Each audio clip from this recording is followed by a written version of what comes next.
Welcome back to another edition of Rambling with Rhino. We're only a few short days away from college football kicking off.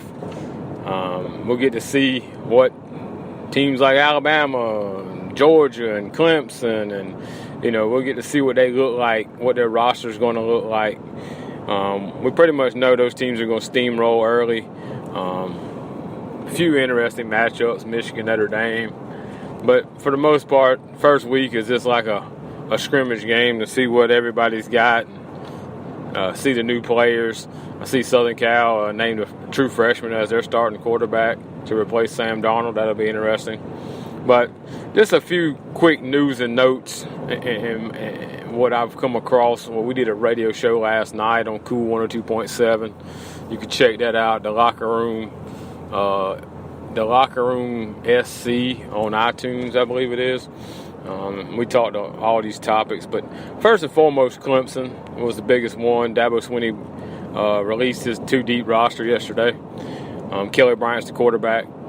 I don't think there was any doubt that he was going to be the quarterback. Guy who went 12-1 last year, won the ACC again. Was hurt and stumbled a little bit against Syracuse, but really didn't matter in the grand scheme. Beat the rivalry South Carolina that won the ACC championship. So, he's proven that he can play this game at the college level.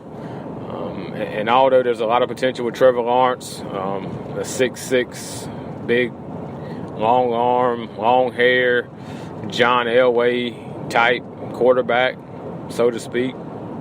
He hasn't thrown a pass against college competition, and in week one he'll probably play. Now with the new redshirt rules allowing guys to play 4 games and not lose a redshirt year, I'm sure he'll get some play on Saturday, but it won't really tell us anything until we get to see what he does maybe against Texas A&M, and I think that's the game that everything hinges on. First off, how Kelly Bryant reacts to 100,000 plus fans at College Station.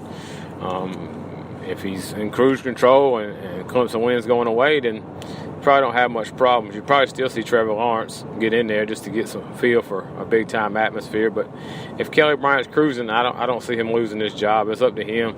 If he goes out there and goes like 9 for 23 with a couple interceptions or a fumble, something like that, and Clemson struggles offensively, then you may see a change. But I think it's his job to lose this year. Like I said, Trevor Lawrence will get into some game action because, as has been stated so many times, the favorite player on a college football roster is the backup quarterback, especially when he's a 6'6", 5-star, and everybody wants to see what he's got. So Clemson made the right call. Their defense and skill position guys will win them a lot of games this year. I don't see a loss on their schedule, but they do lose one every year. They shouldn't. So I guess that's possible. But even losing to Texas A&M, they still got 10 weeks in a conference championship game to get back in the Final Four, which I predict they'll be in the Final Four. Secondly, South Carolina. This is something we didn't bring up, but I read about. It's kind of, I don't know what the word is. Interesting, but Jay-Z and Beyonce played at Williams-Brice Stadium last week. A lot of hoopla about them tearing up the grass and South Carolina having to reside the field a week before a game. I don't think that's a big deal. It was interesting, it took to the last day to get a liquor license for this event, which prompted, someone to say that Williams-Brice may apply for a liquor license to sell beer during the football season.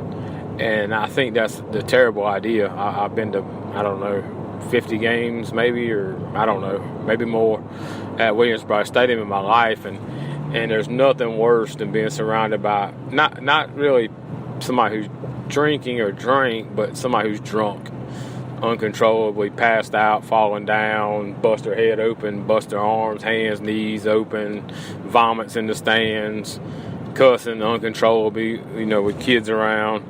All those are factors, have to do with alcohol, and I get it.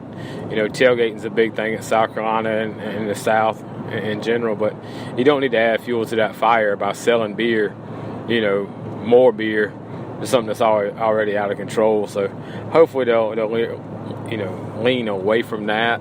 I wouldn't mind seeing beer sales at baseball and like basketball games because, there's probably nothing more American than a lager and a hot dog at a baseball game. And I don't think anybody's going to go overboard and drink 16 beers at a baseball game. So hopefully Ray Tanner and his crew, I realize it's an economic situation, see how much more money you can make, but I don't think it's worth the hassle of unruly fans and having to call a medic to come get some kid who's passed out or vomited uncontrollably or fell down 22 steps head first. I just don't think it's worth it. So hopefully they'll steer away from that.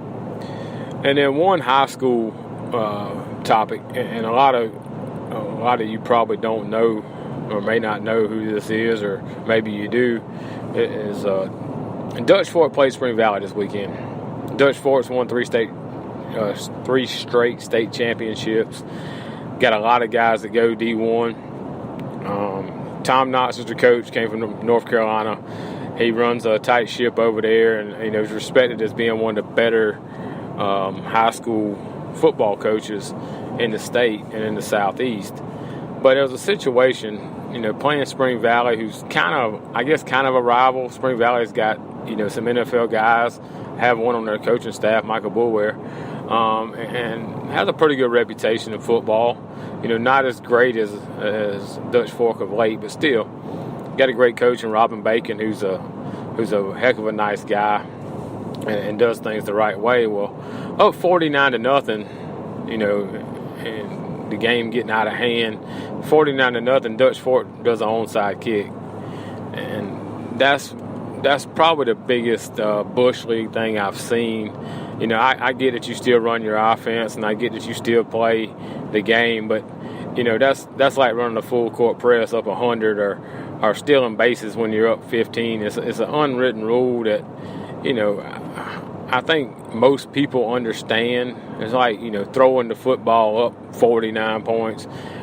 But even worse, an onside kick is a blatant play to try to, I don't really know what, to embarrass the other team, to, 49-0, you call the dogs off, they run a few plays, run the clock out and go home. But to run an onside kick is Bush League, and I think it won't happen, but I think it should. I think somebody should call Tom Knotts out on this. I mean, I think media fears that, maybe fears him a little bit to call him out, but I don't see why one guy wouldn't, call him out on the carpet here this week in the pregame interviews and leading up to their game this week. I think it's bullshit, honestly. I think it's a garbage thing to do, and at some point Dutch Fork's not going to be the powerhouse that they were.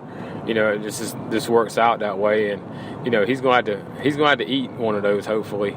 He doesn't have the greatest reputation as being a great guy. He is a great coach, of course, but I hopefully not for his players, but I would hope somebody can put it in his face, and embarrass him, and I think one of these local media guys, which, like I say, I don't think will do it, but somebody ought to call him out.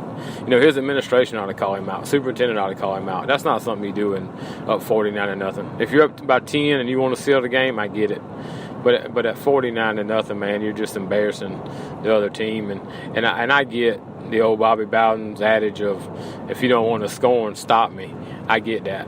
Run your offense, run your defense, play your game you want to play. But an onside kick up 49 is garbage.